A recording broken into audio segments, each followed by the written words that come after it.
നിലമ്പൂരിലെ ഉപതെരഞ്ഞെടുപ്പ് രാഷ്ട്രീയം അങ്ങനെ ചൂട് പിടിക്കുകയാണ്. പ്ലാനിംഗ് എല്ലാം പൊളിഞ്ഞിരിക്കുന്നു PV അൻവറിന്റെ.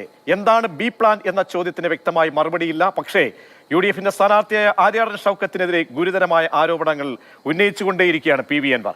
ആര്യാടൻ ഷൗക്കത്തിന്റെ സ്ഥാനാർത്ഥിത്വം സ്വാഗതം ചെയ്യുന്നുവെന്ന് VS ജോയിയുടെ പ്രതികരണവും കേട്ടു. 1000 തെരഞ്ഞെടുപ്പിൽ സീറ്റ് നിഷേധിച്ചാലും തനിക്ക് പിണക്കമില്ല, തന്റെ പേര് പരിഗണിച്ചതിൽ തന്നെ സന്തോഷമെന്നും VS ജോയി പ്രതികരിച്ചു. ആ വാക്കുകൾ കൂടി കേൾക്കാം.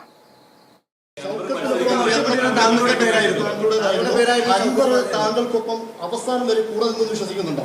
അൻവറാണ് താങ്കളുടെ പേര് ഏറ്റവും കൂടുതൽ പറഞ്ഞത്. അല്ല, ഇതൊക്കെ സാങ്കല്പികമായി നിങ്ങൾ ഓരോ ദിവസം കൊടുത്തിട്ടുള്ള വാർത്തയാണ്.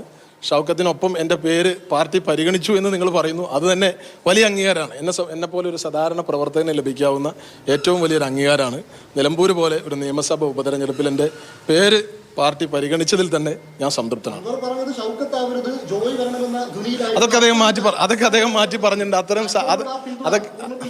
അതൊക്കെ നമ്മൾ ആദ്യം മുതൽ ചർച്ച ചെയ്താണ്, ഒരുപാട് തവണ മറുപടി പറഞ്ഞാണ്. ഇത്തരം ഒരു ഘട്ടത്തിൽ ഇനി ആ ചർച്ചകൾക്കൊന്നും പ്രസക്തിയില്ല, ഒരു വിവാദങ്ങൾക്കും ഇനി പ്രസക്തിയില്ല.